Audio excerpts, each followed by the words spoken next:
Fala galera, me chamo Jonathan Fernandes, está numa plataforma de número 259. Estou aqui com o Ney Ricardo, cara que eu conheci há pouco tempo, porque está produzindo uma obra muito legal para nossa cultura acreana. E vocês sabem que eu sou apaixonado pelo meu estado, então todo mundo que faz coisa boa, eu gosto de dar visibilidade. E Ney, se apresente, cara, para quem não te conhece, fale quem você é e muito obrigado por ter aceitado o meu convite. Legal, eu que agradeço o convite, tudo que trate sobre a cultura acreana, isso muito me interessa. Como você me apresentou, meu nome é Ney Ricardo. Eu sou cineasta, trabalho com audiovisual desde 2003, quando produzi o primeiro curta-metragem intitulado Mundo Entre as Pontes. Trata sobre o universo e as relações estabelecidas entre as duas pontes, metálica e de concreto, especificamente no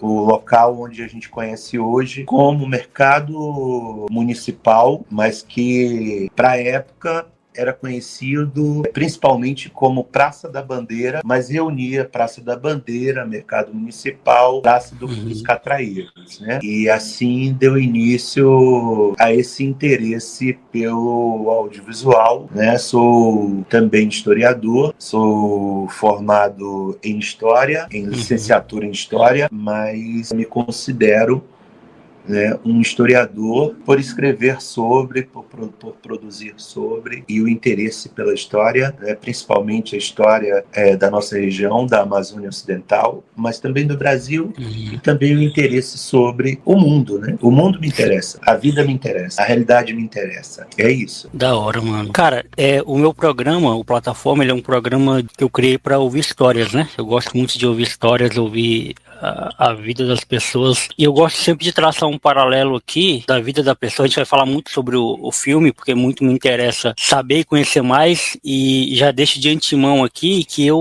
um grande sonho meu um dia produzir um filme, seja criar um roteiro de um filme, ou seja, ficar na direção de um filme, né? Daqui a pouco você pode explicar melhor como é que essas coisas funcionam na prática, né? Mas eu queria ouvir antes, que é o Ney, né? Na infância, onde nasceu, adolescência, como viveu, até chegar a parte da história do filme. Na medida que você for contando, se tiver alguma coisa que eu queira aprofundar, eu te interrompo e a gente aprofunda, beleza? Tudo bem. Eu nasci na cidade de Rio Branco, na maternidade Bárbara Eleodora. Minha mãe nasceu em um seringal, perdeu a sua mãe com pouca idade e teve que conviver por muito tempo com o alcoolismo do pai. Então veio para a cidade muito jovem, muito ingênua e sem experiência e nem maturidade sobre a vida. Passou por muitos relacionamentos opressores que acabaram resultando em surtos psicológicos, que inclusive resultou em alguns momentos em algumas internações. Eu fui criado no bairro Sobral, a minha infância toda foi construída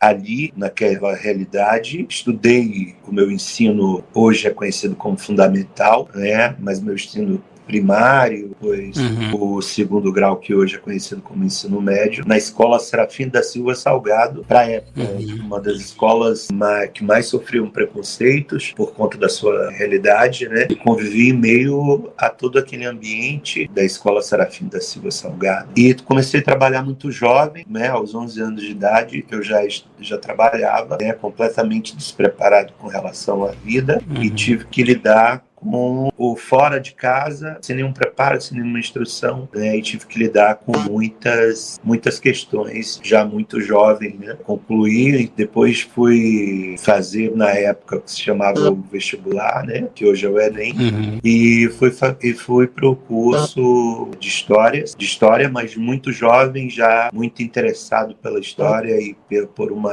literatura questionadora e existencialista também. Da hora. E aí você já entrou pra história e fez história. Isso foi que ano, pra gente datar? 2000 quando eu entrei. Eu tinha 24 anos de idade. Pro NAUFAC, né? Isso. Da hora. Mas você chegou a trabalhar como professor de história? Cheguei. Foi uma experiência muito dolorosa, né? Foi muito difícil para mim, né? Eu tinha uma visão sobre a educação, uma visão muito alinhada com o pensamento do Paulo Freire, mas quando eu vivenciei isso na prática, eu tive muita dificuldade, né? Muita falta de habilidade. Ser um professor, né? Tinha aulas que eram para mim muito apaixonantes, mas tinha uma aula também que era um sentimento de frustração muito grande de não ter competência e nem habilidade de fazer aquilo que eu acreditava, né, que eu pudesse fazer alguma coisa ou alguma transformação a partir daí, mas eu acabei me descobrindo que eu não tinha habilidade para isso, né? Um dos meus grandes ídolos da literatura chama Rubem Alves. Ele é um cara muito influenciado por Paulo Freire também. Inclusive, eu escrevi um livro recentemente, né, meu primeiro livro, e tem muita influência de Rubem Alves na forma de escrever. Não no que ele escreve propriamente dito, né? Mas na forma que ele escreve. E ele conta muito sobre isso, sobre como a forma que a educação é feita no Brasil, ela é desmotivadora, tanto para quem está aprendendo, como para quem está ensinando, né? Que vem um monte de grade curricular que você não está interessado em aplicar e o aluno também não está interessado em aprender porque não condiz com uma realidade, tipo, às vezes, da pessoa. E isso mexe muito comigo de um lugar também que eu fui, né? Eu sou um menino de periferia, nasci e fui criado no Baixo Chico-Mendes, né? A parte alta da cidade, São Francisco ali. E ali, cara, era periferia total. Quando chovia, esgoto ao céu aberto, não tinha saneamento básico, não tinha um básico para viver, para ser bem objetivo. Não tinha asfalto, não tinha nada. E aí eu ia pra escola estudar a Revolução Francesa, sabe? Eu ia para aula estudar planícies e relevos. E tudo bem, é importante aprender isso em algum momento da vida. Eu só não acho que aquele momento seria o ideal, né? Que ele seria o adequado. E como é que entra o lance do filme para você, do cinema, né? Isso vem desde criança ou você foi se interessando ao longo da vida? Eu sempre fui muito interessado pelo cinema, né? Me considero um cinéfilo desde muito cedo e muito aprendizado meu foi pautado pelo cinema. O cinema me possibilitou viver experiências similares ao que eu vivi e viver experiências que eu nunca tinha vivido na minha vida. Viver sentimentos, ter sentimentos similares aos sentimentos que eu já tive, como sentimentos que eu nunca havia tido. O cinema me possibilitou me colocar em vários lugares, né? Em várias condições sociais, em várias situações, e me possibilitou refletir sobre tudo isso, né? Então o cinema para mim ele é assim uma grande paixão, né? E é também para mim uma satisfação não só intelectual, mas de prazer também em fazer, porque na verdade cinema e história sempre estiveram muito presentes na minha vida, né? Mesmo não tendo uma definição muito clara, muito cedo, ainda moleque, eu não sei explicar porquê, talvez muito pelas urgências que eu vivi, me deu um despertar muito cedo sobre a minha condição, a minha situação, o que eu vivia e o que eu via, né? E elementos muito importantes, que é uma coisa que me atrai muito, que é o espaço e o tempo, né? Que são matérias-primas tanto da história quanto do cinema. Na universidade, eu comecei uma pesquisa sobre esse espaço que eu falei para você, entre as duas pontes, ali que reunia Praça da Bandeira, Praça dos Catraeiros, Mercado Municipal, antes da reforma, né? Aquele espaço sempre me atraiu, que um espaço orgânico, um espaço que mesmo no centro da cidade, ele vivia a revelia da urbanidade. Construído a partir das vivências daquelas pessoas que ocupavam aquele espaço. E aí me interessei para fazer a minha graduação com esse tema. E comecei a pesquisar e consegui aprovar um projeto que era para pesquisar aquele espaço. E a minha pesquisa, eu registrei a minha pesquisa, né? E esse registro eu montei, né? E quando eu montei, eu percebi que tinha algo além da sistematização de uma pesquisa.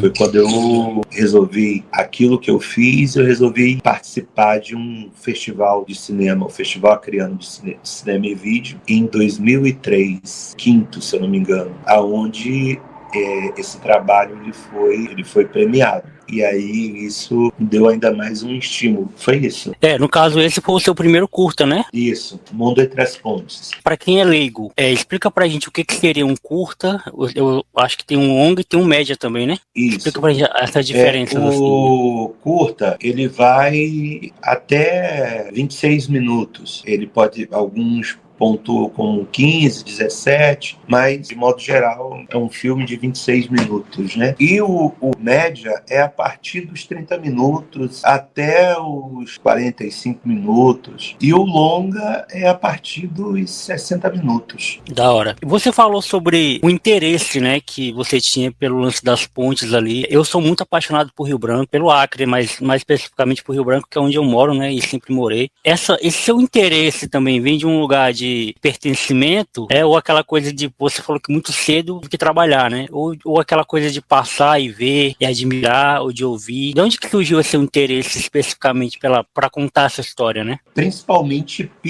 por apresentar aquela realidade, me mostrar algo que divergia completamente de tudo aquilo que eu tinha aprendido até aquele momento. Nós estamos falando de um espaço que foi construído, o mercado municipal, em 1927, por um governo territorial, que ainda nós não éramos, o Acre ainda não tinha categoria de Estado, era um território. Sim. Esse governante que veio, o nome dele é Hugo Carneiro. Hugo Carneiro, mesmo tendo nascido em Cruzeiro do Sul, mas muito cedo ele foi para o Rio de Janeiro. E a gente está falando de um período em que está se passando no Rio de Janeiro a Belle Époque carioca, com referenciais da Belle Époque francesa, de uma reformulação, a primeira reformulação urbana que se tem na história, né? Que é a reforma realizada pelo Barão de Haussmann, Paris, que vai ser o responsável pelo discurso de modernização, de modernidade, né? Que vai justificar e justifica até hoje as intervenções públicas e privadas, que é em nome de uma modernidade, mesmo excluindo a grande maioria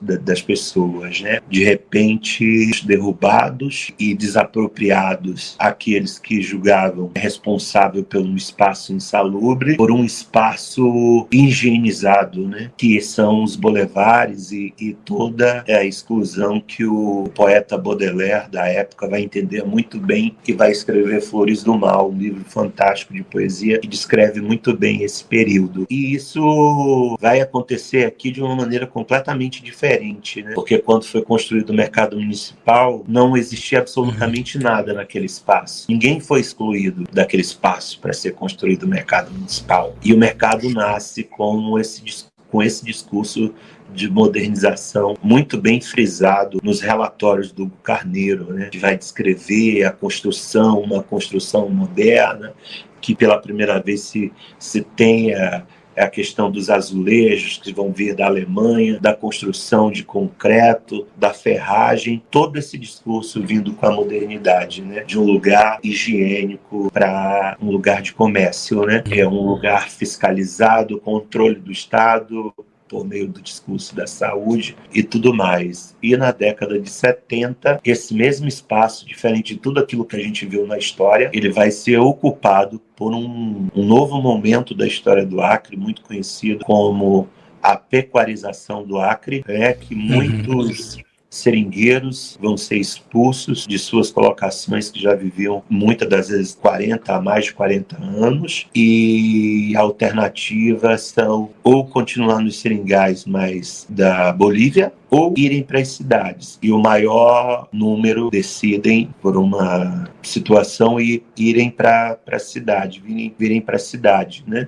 Sim. Chegando aqui, a cidade não está preparada para eles, para os saberes deles, os conhecimentos constituídos na floresta, e eles vão atrás de alternativas, né? Boa parte deles vão ocupar o mercado municipal, às vezes começando com um café, uma garrafa de café circulando no mercado, e depois decide fazer um puxadinho que é muito comum também da cultura acriana dos seringais, as palafitas, e cobrem de lona, e de repente não é mais só café, de repente começam a fazer almoço, e assim esse espaço passa a ser reconstruído e ressignificado por essas pessoas. E aí passa por essas transformações que vai dar origem aquele espaço que era conhecido como Praça da Bandeira, que reunia a Praça da Bandeira, Praça do Catanheiro e o mercado municipal. Por muito tempo vai ter uma tentativa do Estado de retirada dessas pessoas.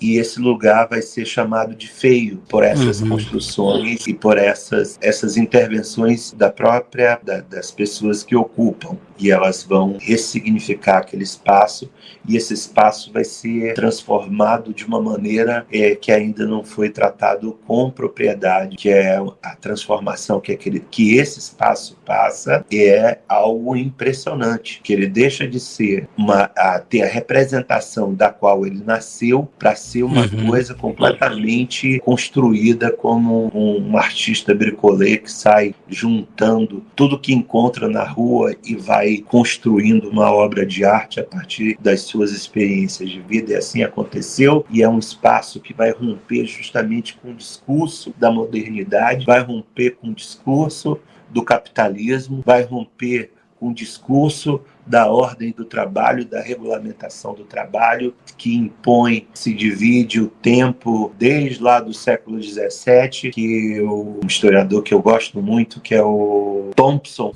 traz muito bem essas questões, e de repente é um mercado que não tem essa divisão de trabalho, não tem esse controle do Estado. O Estado, por isso que os governantes vão a todo momento tentar demolir aquilo, porque aquilo é uma representação do feio, de tudo aquilo que é inaceitável, e mesmo no centro da nossa cidade. E aí é entender como é que se dá isso, né? Era um espaço onde não se dividia o trabalho e o lazer, que as pessoas viviam ali naquele espaço, o lazer e o trabalho conviviam. Por muito tempo eu convivi na Loura, que era um ponto de prostituição, que era também o meu grande objeto de pesquisa, aonde a prostituição tinha hora de começar e hora de terminar. Convivia com os outros espaços muito bem. Então, de repente, 9 da manhã, eu estou no meu trabalho e resolvo ir para esse ponto de prostituição, eu teria, sem ter nenhuma divisão disso, né, de onde termina o trabalho e onde começa o lazer. Então, várias rupturas com essa imposição desse discurso da modernização, né? Acho que foi por aí. Não sei se te respondi. Respondeu.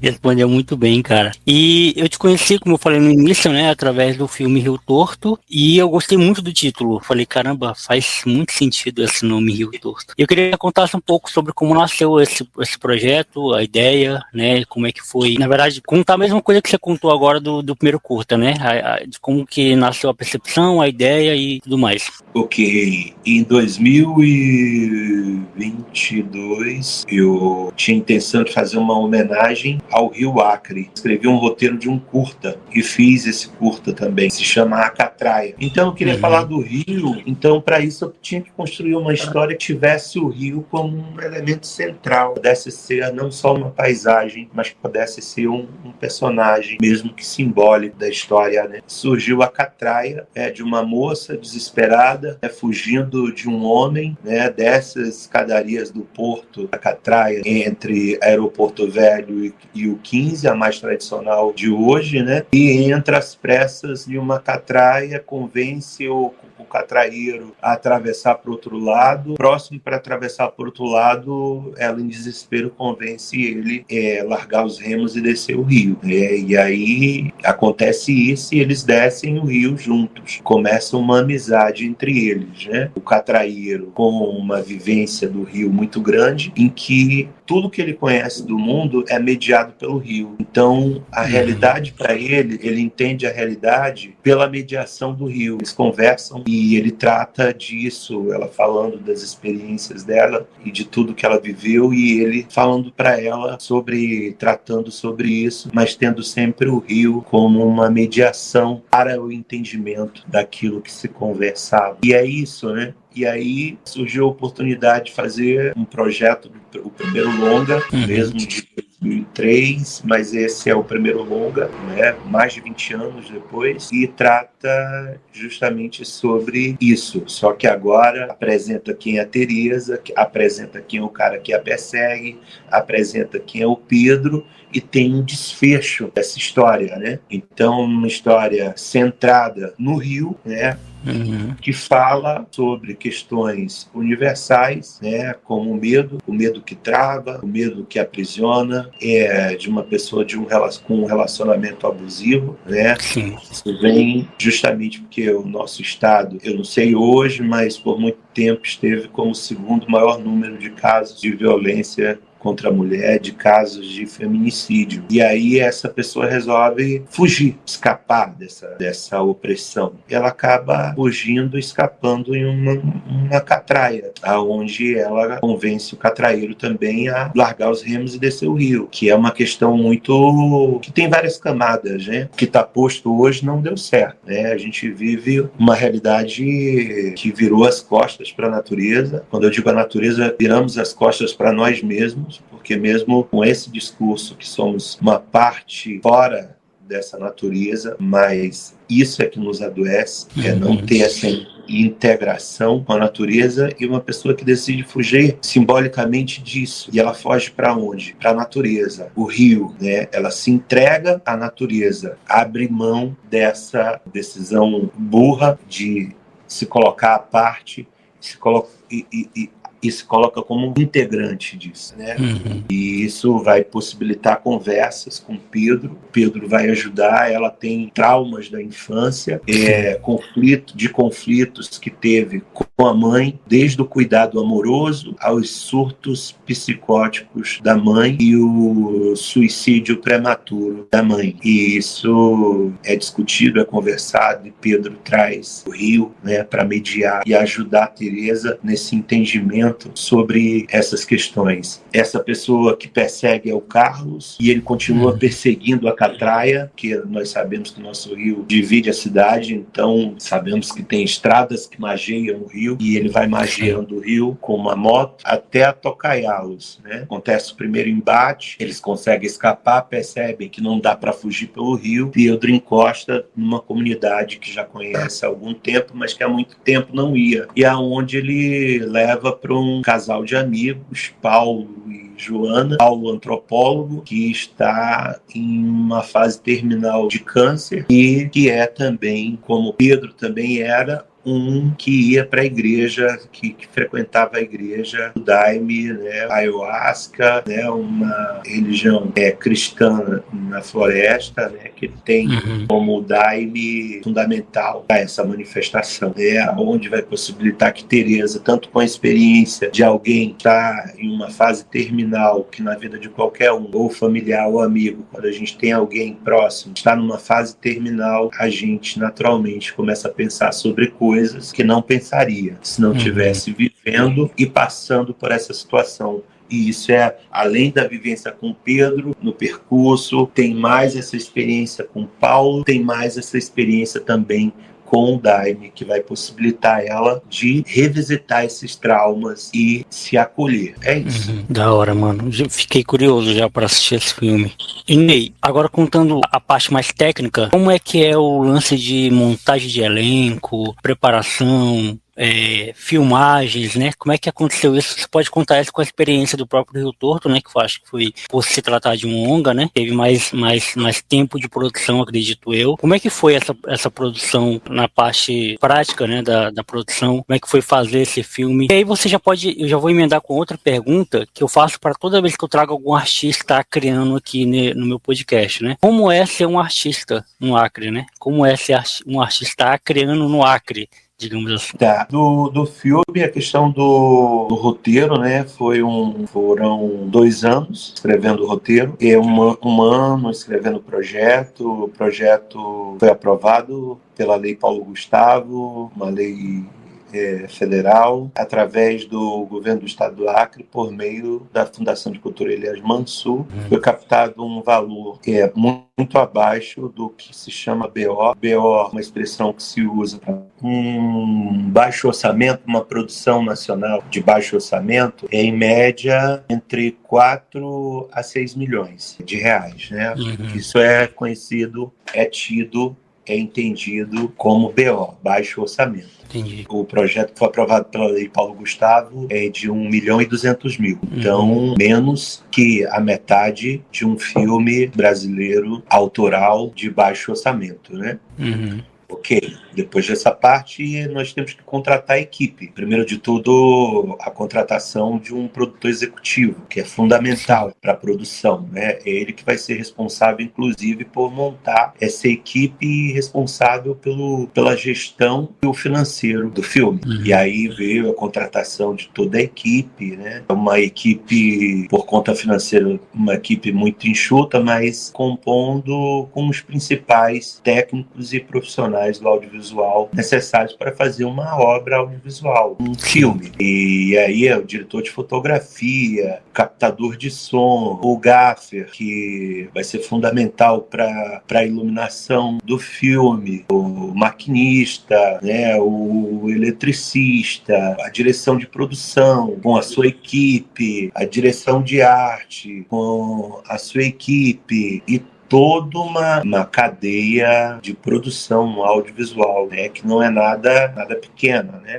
Diretamente nós tínhamos em torno de uma equipe de 60 pessoas, né, diretamente, mas indiretamente muito mais pessoas envolvidas, né? Aproveitando para falar que o audiovisual é estratégico para qualquer país. O audiovisual é estratégico, né? Ele aquece a economia, ele é uma indústria também que tem o maior número de pessoas envolvidas, técnicos, conhecimentos envolvidos em torno de um processo de produção, né? Então você aquece a economia de um país, de um estado, você cria a questão fomenta o turismo no estado, né? Porque pessoas vão se interessarem pelo filme, vão querer se interessar também pelos lugares onde o filme é feito, né? Então você tem todos os Estados Unidos, a Europa de forma geral, tem esses lugares que são visitados, filmes que têm hoje 100 anos e lugares são visitados até hoje por conta de obras fundamentais que marcaram uma geração. Então tem toda essa importância da cultura também, né? E aí veio a parte importante do elenco. Houve o casting, que se chama a seleção dos elencos, onde as pessoas aberto às inscrições, as pessoas se inscrevem, participam e são selecionadas. Depois veio a preparação de elenco, foi contratada uma preparadora de elenco do Rio de Janeiro, que veio para cá fazer a preparação desse elenco. Depois da preparação desse elenco, né, depois da equipe formada, constituída, começa as localizações das locações, visita das locações, onde locações vão ser filmados, onde vão ser montados os sets de produção. E depois disso nós temos um plano de filmagem que nós vamos ter todas as informações relacionadas às cenas, os locais de filmagens e tudo relacionado, figurino, objeto de arte, tudo relacionado às cenas, né? Depois vem a ordem do dia, que vai organizar os dias que vão ser filmado cada cena, né? Com os locais também e com todas as informações necessárias para essa filmagem, que é a etapa conhecida como pré-produção. Essa etapa conhecida como pré-produção. Depois vem a etapa de produção, chamada por alguns por produção, outros por etapa de filmagem, que foi a que nós concluímos agora em julho. E depois dessa etapa vem a etapa de pós-produção, que nela está a montagem e a finalização, que na finalização tem a correção de cores, a mixagem do filme, e são todas essas etapas. Depois disso vem a etapa de distribuição do filme, participação em festivais, negociações, rodas de negócio, na tentativa de exibição em salas de cinema, em streaming. Então tem todas essas etapas do filme, né? E com relação a ser um artista no Acre, ser artista já é um grande desafio em qualquer lugar do mundo, né? Em alguns lugares mais, outros lugares menos. Mas ser artista na Amazônia, o desafio ainda é maior, né? Exige, né,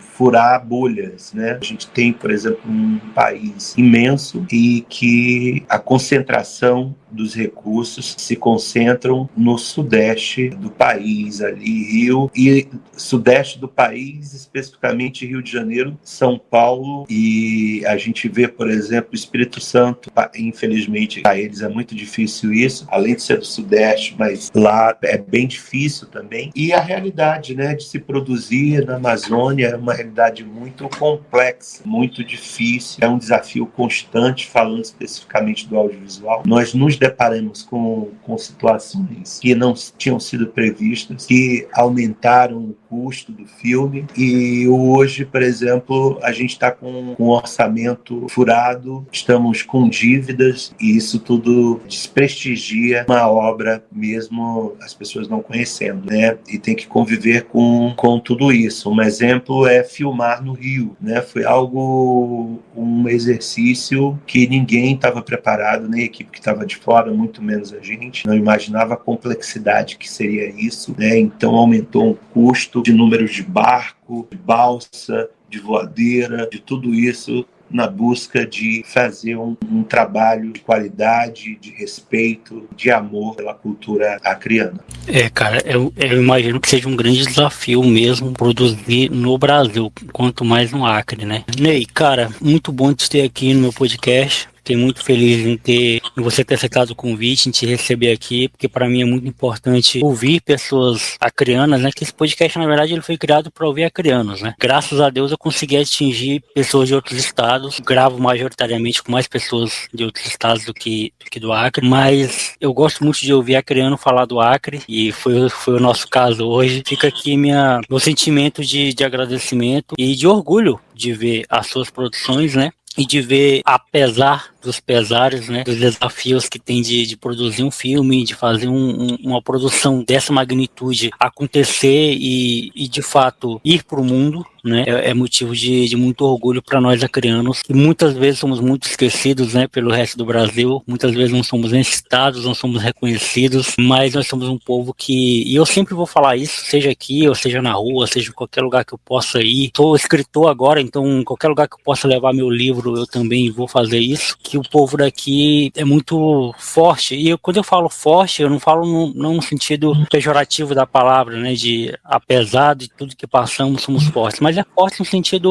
belo da palavra mesmo, é de resistência, né, é de profundidade. Viver já é uma grande resistência, viver com as condições que o acriano vive é uma maior ainda. E o final do programa eu sempre brinco de que é o lugar de fala do convidado, né? É o lugar onde o convidado pode falar o que quiser, falar algo que eu talvez não tenha perguntado, porque ficou claro que não é uma entrevista, né? E sim um bate-papo, uma troca. E mais uma vez, muito obrigado e fique à vontade, meu amigo. Eu que agradeço o espaço, agradeço o convite, fico feliz, né, de ter trabalhos como esse, né, que são importantes, são necessários, né, trazer uma outra perspectiva, um novo olhar e a possibilidade de refletir sobre as realidades, né, e tratar sobre a cultura, né, principalmente a cultura acriana. Tamo junto, até a próxima. Valeu, tamo junto aí.